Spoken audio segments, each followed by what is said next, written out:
In 1985, the ThunderCats made their television debut in a syndicated cartoon that would run for 130 episodes. It was the 80s and consumerism was king. With this secret power ring, battery not included, you can make Rhino's eyes light up. Which meant every single thing you saw in the TV show had a corresponding toy you could buy. That was lucky for all of us kids at home, and lucky for LJN, the toy manufacturer that snapped up the license and made a bundle on the line. Thunder Tank and figures, each sold separately, new from LJN. But just because 80s cartoons were basically toy commercials doesn't mean the toys they were advertising weren't cool as hell. And thus, without further ado, we present the top action figures that had us feeling the magic and hearing the roar of the ThunderCats. MUMM-RA. Okay, say that 5 times fast. This was a mail-order figure, or if you were fancy, it came with the Tomb Fortress playset. This figure can only move its arms, and it looks like a cross between the evil witch from Snow White and a burn victim. But having it was awesome because you could play out the before and after transformation with MUMM-RA. Speaking of which, this figure should probably be higher in the list, given MUMM-RA's importance in the overall ThunderCats mythology, but the actual toy is big, clunky, and lacks playable articulation. MUMM-RA did take 80s action figures to a new level with this weird-looking ring that, if you stuck it in MUMM-RA's back, it made his eyes light up, but since he had to keep the ring pressed in his back, it just made it super awkward. Points, though, for the removable helmet, which sort of looks like Susie Sue's hair. WILYKIT and WILYKAT. So we're cheating a little bit and giving you 2 for the price of 1. And we are not referring to those budget, non-movable PVC type figures that came with the Tigra and CHEETARA figures, because honestly, we're still waiting for our apology. You can't find anything better in the whole universe? Fortunately, LJN did do right by all of us by creating these 2, who came with these cool little hoverboards. SNOWMAN of Hook Mountain. What a name for a figure, right? It's rare to see a monkey in a snowsuit, even in the 1980s, but he makes it on this list because one of the only points of articulation for the figure is his necklace face, which you can swing all the way around so it looks like his head is on upside down. Safari Joe. Safari Joe was an intergalactic big game hunter who sort of looked like Bryan Cranston as Walter White and spoke with an Australian accent. Ah, Safari Joe does it again! By the way, is it just me or was everybody in the mid-80s obsessed with the Land Down Under? Anyway, he came with a cool gun, heat miser type eyebrows, and an ascot, proving he's the Larry Hagman of action figures. Captain Cracker. Captain Cracker sounds like Captain Crunch's insane cousin. Soon all the Captain Crunch cereal will be mine. But the figure had a peg leg, so that's really all that's needed to justify his place on the list. PUMYRA.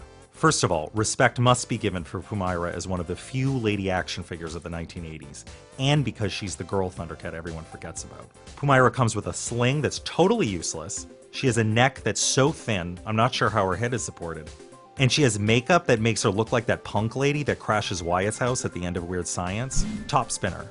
Top Spinner, who resembles Ernest Borgnine's distant cousin, is really, really wide and has a mace and spins around when you press a lever in his back. Top Spinner. Endless hours of entertainment right there. PANTHRO. PANTHRO has terrible posture, but he's a bruiser, so that's okay. The figure looks great, but is taken to the next level by the fact that he has freaking nunchucks. Side note, doesn't PANTHRO sort of sound like Morgan Freeman? All right, if we're gonna do it, let's do it. Stinger. Stinger never actually appeared in the cartoon, but it's a rule that any toy line made between 1982 and 1989 had a figure that was an insect, so there you go. Stinger is actually sort of terrifying given his human arms and insect legs, but he looks insanely cool. His wings flap when you squeeze the trigger in the tail. If you have a Stinger figure and he's still got the wings, you can probably pay your rent for the month by selling it. RATAR-O. RATAR-O is a figure with a really vibrant and unique look. He came with 2 small swords that, combined with his action feature of his arms moving up and down, made him look like he was power walking with knives. His tail was posable, which was very novel in the 1980s, and his mustache clearly inspired hipsters everywhere. HAMMERHAND. HAMMERHAND was the leader of the Berserkers, who are cyborg pirates. A combination only born from market research about what kids want to play with. HAMMERHAND rules because he has a giant, well, hand that can grip things. He also looks like Dr. Teeth. Don't want no loving, don't want no kissing, don't want no gal to call me honey. Those blue tubes in his back would always pop out, which was incredibly annoying, but the fist makes up for it. Driller. Driller was extremely rare, with only a limited amount of figures released in North America. Seriously, how cool looking is this figure? He can stand on his own, a plus for a character without legs, and actually drills when you squeeze a button in his back. If you taped his bottom bits together, it actually formed a drill, which is useful for home repair and/or murder. Lion-O. Ah, Lion-O, and his permanently windswept hair. I'm Lion-O, Lord of the ThunderCats, reminding you that kids are not allowed to drink anything with alcohol in it. Many believe this is the definitive ThunderCats action figure, thanks in large part to the sword of omens that he comes with. His orange claw glove that could fit over his hand was not just decorative. Lion-O's claws were actually sharp, and the fact that no kid scratched his eyes out is remarkable. MONGOR. When I was a kid, I could never remember Mongor's name, just that it started with M-O and that there was a G and an R in it. Because of this, I called him Morgan Fairchild, and it just stuck. Anyway, he's awesome, looking like a satyr from someone's drug-fueled D&D campaign and wielding a nasty scythe that's the coolest weapon this side of the Sword of Omens. JAGA.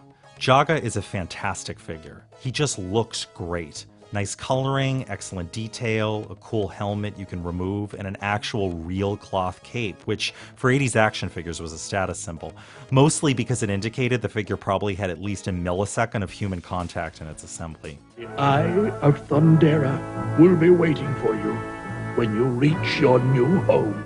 Thing is, JAGA was dangerous. Like Lion-O, his fingers were actually sort of sharp, and I once cut myself on him. In retrospect, I should have sued LJN, the manufacturer, because maybe I'd be narrating this from Dubai rather than a windowless office. Dubai was lit. Down, bro. Dubai was lit. Tigra. Tigra has a very regal quality. Looking at him, you also realize your posture sort of sucks and you want to stand up straighter, right? He came with a sweet whip, which is one of the greatest action figure accessories of all time. We challenge you to think of a cooler one. Seriously, tell us in the comments. I've never tried to make two people invisible before, but here goes. Astral Moat Monster. Look at this thing. First off, the figure's name is Astral Moat Monster, which alone deserves a prize. It's big, posable, and weird looking. An action figure lover's dream. And it came in a box instead of a card, which every 80s kid knows says the toy in question means business. SLITHE. This is an outstanding figure. It's big and imposing with incredible detail. Also, if you throw it at someone, it really hurts. Trust us. Fun fact, the character's name on the packaging is SLITHE, with an extra S for effect, or to torture anyone with a lisp. CHEETARA. Okay, first off, we need to talk about the fact that how many of you remember in the first episode of ThunderCats when CHEETARA makes her first appearance, she's got no shirt on and she's got no nipples. CHEETARA is a pretty basic figure. Her legs only move at the hip and her arms are positioned oddly, so that she can hold her staff, but she just ends up looking like a tightrope walker.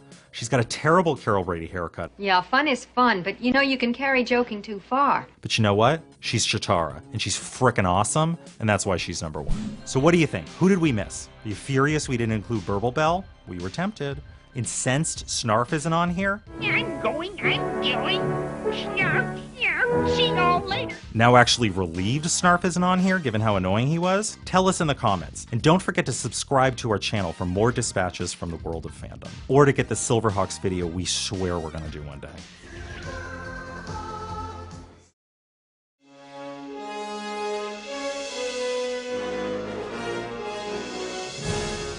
When you listen to the scripts, even with the involvement